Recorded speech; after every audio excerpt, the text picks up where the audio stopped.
সার্জিস আলম যদি বক্তৃতা লম্বা সময় ধরে দিতে না পারেন, সার্জিস আলম যদি ছুরি খাওয়ার ভয়, ভুয়া ভুয়া স্লোগানের ভয়, এসব ভয় এড়িয়ে জনসমাবেশ জনসংযোগ করে না যেতে পারেন, তাহলে আসলে আওয়ামী লীগ নিষিদ্ধ করবে কারা?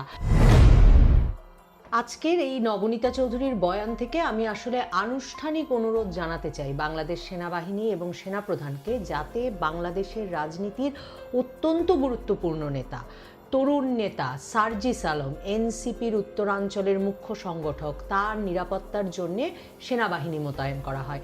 মানে সেনাপ্রধান আমাদেরকে ফেব্রুয়ারি মাসে জানিয়েছিলেন যে 30,000-এর মতো সৈন্য সারা বাংলাদেশে নাকি আমাদের জানমালের নিরাপত্তা দেওয়ার জন্য মোতায়েন আছে। তো বাংলাদেশের যে অভিজ্ঞতা আমাদের 8 মাসে, আমরা ওই 30,000 সৈন্যের কোনো হাজারকে বা কাউকে কখনো সময় মতো ঘটনাস্থলে উপস্থিত হতে দেখতে পারিনি, কিংবা আসলে কাউকে কোনো নির্যাতন থেকে বাঁচাতে পারতে দেখিনি বা তাদের জানমালও রক্ষা করতে দেখতে পারিনি। বরং এখন সেনাবাহিনীর উচিত সেই 30,000-এর কয়েক হাজার সার্জিস আলমের মতো গুরুত্বপূর্ণ নেতার জানমাল এইগুলোর সংরক্ষণে নিয়োজিত করা। সেই আনুষ্ঠানিক অনুরোধ জানানোই আসলে আজকে আমার এই নবনীতা চৌধুরীর বয়ানের মূল কথা। কারণ আপনারা দেখেছেন কিনা জানি না, সার্জিস আলম তার এলাকা মানে উত্তরাঞ্চল বগুড়ায় কালকে গেছেন আওয়ামী লীগ নিষিদ্ধের দাবিতে। মানে এনসিপি তো সারা বাংলাদেশ জুড়ে আসলে আওয়ামী লীগ নিষিদ্ধের দাবিতে মিছিল সমাবেশ করবে বলে কর্মসূচি ঘোষণা করেছে। তো সেই আওয়ামী লীগ নিষিদ্ধের দাবির মতো বিরাট দাবি, জনদাবি বলে যাকে তারা অভিহিত করছেন, সেই দাবি নিয়ে তিনি গেছেন বগুড়ায়। আর ওইদিকে বৈষম্য বিরোধী ছাত্র আন্দোলনের একটি গ্রুপ শুধু যে পাল্টা সভা ডেকেছে তাই নয়, সার্জিস আলম নাকি জামাত শিবির এবং আওয়ামী লীগের লোকজনকে এনসিপির মধ্যে পুনর্বাসিত করছেন। এই অভিযোগে তারা সেই সভাস্থলে গিয়ে ভুয়া ভুয়া স্লোগান দেওয়া শুরু করে। এরপরে দুই পক্ষের মধ্যে মারামারি লেগে যায় এবং মারামারির ফলে 30-35 জন আহত হয়। এদের মধ্যে ছুরিকাঘাতে আহত ব্যক্তিরা হাসপাতালে এখন চিকিৎসা নিচ্ছে। তার মানে চাকু ছুরি নিয়েও ওই সভায় লোকজন জড়ো হয়েছিল। অবস্থা এমন বেগতিক হয় যে সার্জিস আলমের মতো গুরুত্বপূর্ণ নেতাকে, তার মতো বাংলাদেশের রাজনীতির একজন শীর্ষস্থানীয় নেতাকে তার দলীয় সভা মঞ্চ থেকে 4 মিনিটেরও কম সময়ের মধ্যে বক্তৃতা শেষ করে মঞ্চ থেকে নেমে মিছিলে যোগ দিতে হয়। তো সেই যে এই ঘটনা এবং সেই মিছিল আবার সামনে পেছনে অসংখ্য পুলিশের প্রহরার মধ্যে সারা বগুড়ার সাতমাথা চক্কর প্রদক্ষিণ করতে হয়।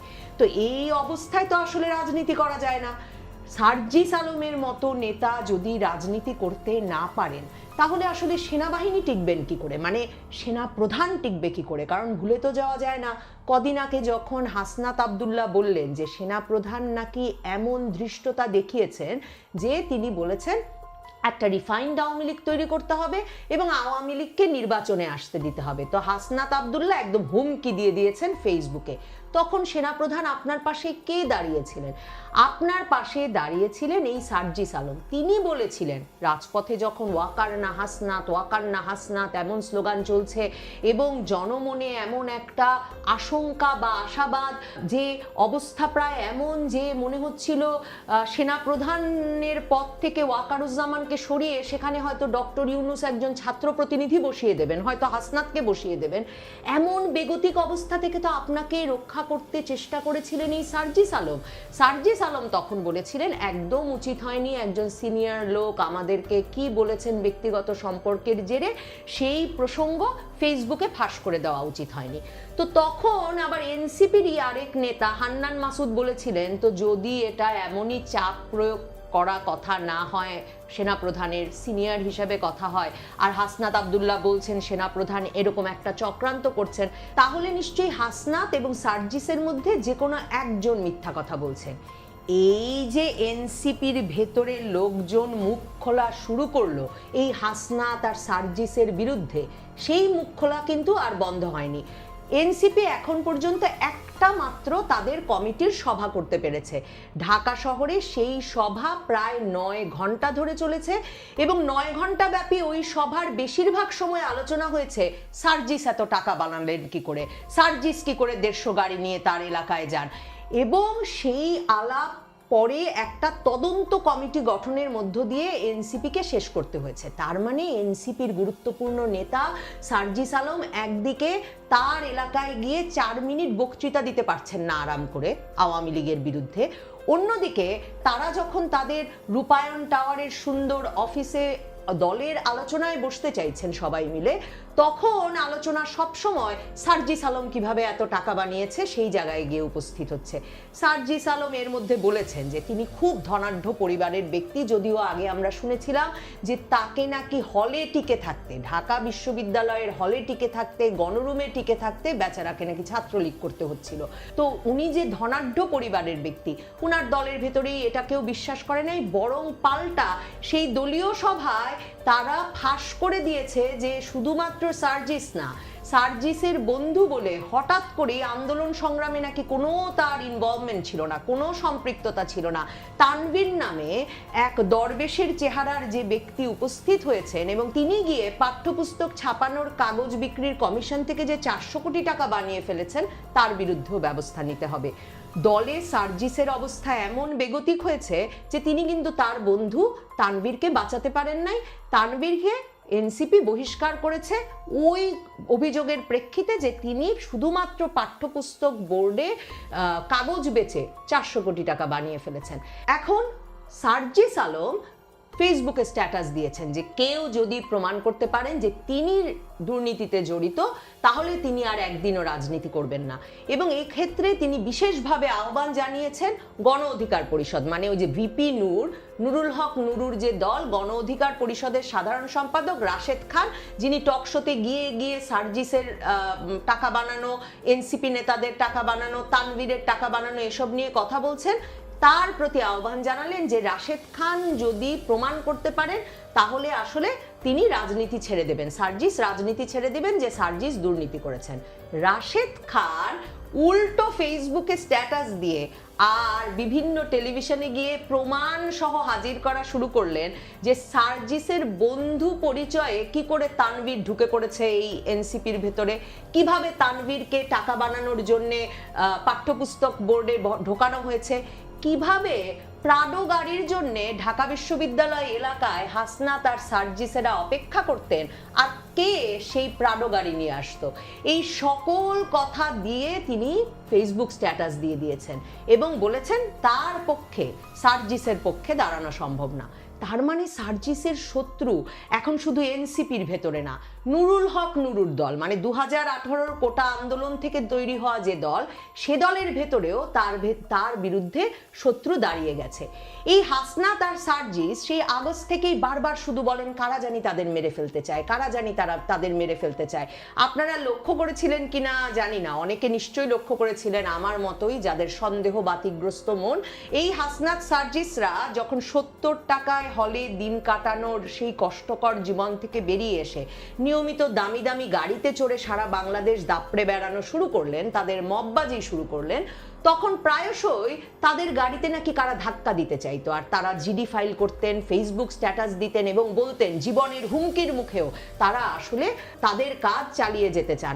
এমনকি ঢাকা বিশ্ববিদ্যালয় এলাকায় গাড়ি চালাতে গিয়ে সার্জিস হতে পারে হয়তো নতুন গাড়ি চালানো শিখেছেন, হয়তো ক্লান্ত ছিলেন কিংবা কিছু হয়তো খেয়েছিলেন, এরকম অবস্থায় তিনি যখন গাড়ি চালাচ্ছিলেন ঢাকা বিশ্ববিদ্যালয় এলাকায়ও নাকি গাড়ি চালানোর সময় তার মাথায় আঘাত লাগে এবং তাকে হাসপাতালে যেতে হয়। এই যে প্রায়শই তারা আহত হয়ে যান, তাদেরকে নাকি মৃত্যুর মুখে কেউ ঠেলে দেয়, কোনো একটি পক্ষ নাকি তাদের মেরে ফেলতে চায়, এই আওয়াজ তারা কিন্তু সেই আগস্ট মাস থেকে তুলছেন। তো এই দামি নেতৃবৃন্দের ভেতরে তাদের একেবারে মানে আভ্যন্তরীণ বলয়ে তাদের ঘরের ভেতরে যখন তাদের এত শত্রু, তাদের মিত্র দল গণ অধিকার পরিষদের ভেতরে যখন তাদের শত্রু, তারা যখন তাদের এলাকায় গিয়ে ইফতার পার্টিগুলোর কথা মনে করুন, একটা ইফতার পার্টি এনসিপি শান্তিতে শেষ করতে পারেনি রোজার মাসে। তো এই অবস্থায় যখন তাদের এলাকার জনসভায় ছুরি নিয়ে ঘুরছে, শুধু কি পুলিশ আসলে বেশি দিন পারবে? আপনারা যদি এমনকি মিছিলের চেহারাটা দেখেন তাহলে বুঝবেন এই মিছিল কখন আসলে উচ্ছৃঙ্খল জনতায় পরিণত হতে পারে সেটা নিয়ন্ত্রণের কোনো ক্ষমতা সার্জিসের থাকার কথা না। কাজে আমার মনে হয় সেনাপ্রধানের দ্রুত ব্যবস্থা গ্রহণ করা উচিত এবং সেনাপ্রধানের নিরাপত্তা দেওয়া উচিত। কারণ সার্জিসের পাশে হাসনাত কিন্তু আর নাই। হাসনাত আবদুল্লাহ আর সার্জিস এই দুইজন তো দুজনের শক্তি ছিলেন। তো এই দুজনের শক্তি থাকা, এখন হাসনাতের সঙ্গেও যখন সার্জিসের একটা দূরত্ব হয়ে গেছে, তখন আরও বেশি করে সেনাপ্রধানের উচিত সার্জিস আলমের পাশে গিয়ে দাঁড়ানো। কারণ সার্জিস আলম যদি বক্তৃতা লম্বা সময় ধরে দিতে না পারেন, সার্জিস আলম যদি ছুরি খাওয়ার ভয়, ভুয়া স্লোগানের ভয়, এসব ভয় এড়িয়ে জনসমাবেশ, জনসংযোগ করে না যেতে পারেন, তাহলে আসলে আওয়ামী লীগ নিষিদ্ধ করবে কারা? আওয়ামী লীগ নিষিদ্ধ করার আগেই যদি সার্জিসেরা নিঃশেষ হয়ে যান, তাহলে আসলে কি উপায় হবে বাংলাদেশের রাজনীতির? সেনাপ্রধান আসলে কার সমর্থনে টিকে থাকবেন?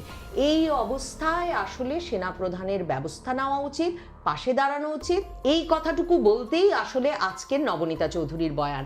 আর যখন সার্জিস আলমের ফেসবুকে গেলাম, তখন দেখলাম যে তার যে ধনাঢ্য পরিবারের ব্যাকগ্রাউন্ড, সম্ভবত সেটা প্রমাণেই তিনি নতুন স্যুট পরে ছবি দিয়েছেন। বহু মাস তার পাঞ্জাবি পরা, যদিও সেই পাঞ্জাবির দাম কত দামি দোকানের পাঞ্জাবি, সেগুলো নিয়েও অনেক গবেষণা হয়েছে সামাজিক যোগাযোগ মাধ্যমে এবং মানুষের চায়ের আড্ডায়। এখন তিনি স্যুট পরা ছবি দিয়েছেন। কিন্তু আমার মনে হচ্ছে ক্রমাগতভাবে তাদের স্যুট থেকে, তাদের গাড়ি থেকে যা সয় সম্পত্তি তারা গত 8 মাসে গড়ে তুলেছেন, তার দিকে যেভাবে বাংলাদেশে তাদের সঙ্গে আন্দোলনে থাকা, কিংবা তারা সারা বাংলাদেশ জুড়ে বৈষম্য বিরোধী ছাত্র আন্দোলন, তারপরে জাতীয় নাগরিক পার্টি গঠনের আগেই কি নাগরিক কমিটি গঠন করেছেন, এসব করে টোরে তারা যত রকম বাহিনী গড়ে তুলেছিলেন, সেই সকল বাহিনীর তরুণদের আসলে চোখ পড়ে গেছে তাদের স্যুট, তাদের গাড়ি, তাদের পরিবারের ধনাঢ্য অবস্থায়, এসব গল্পের দিকে। কেউ কিছু বিশ্বাস করছে না, সকলে হিসাব চাইছে, আর হিসাব না মিললে ছুরি নিয়ে বেরিয়ে পড়ছে। কাজেই এই অবস্থায় এই নেতাদের নিরাপত্তা দেওয়ার দায়িত্ব সেনাপ্রধানকে নিতেই হবে।